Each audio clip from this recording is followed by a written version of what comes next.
Murder in the Lincoln White House by C.M. Gleason. This is a new series.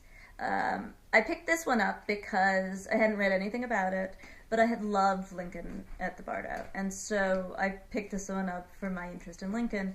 This is somewhat different than Lincoln at the Bardo, in fact, quite different. It's a mystery novel, um, but it's incredibly enjoyable for a mystery novel. It is plotted incredibly well. You don't. This is not one of those ones where you kind of think you know it. There's definitely some intrigue in it, and it's worth reading.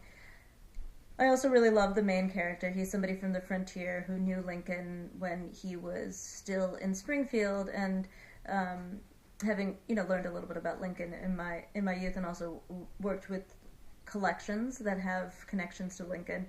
It seems like the Lincoln that I would know from the historical records. So that's very well drawn. I would point out, and one thing that is an open question to me, this does also talk quite a lot about race in Washington D.C. right before the Civil War, and it deals with race in a thoughtful way.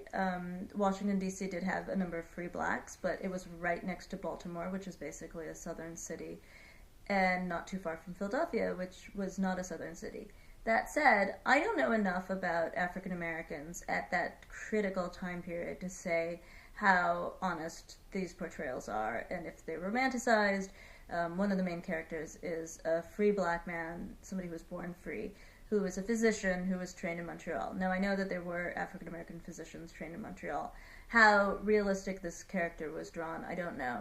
He is a wonderful character.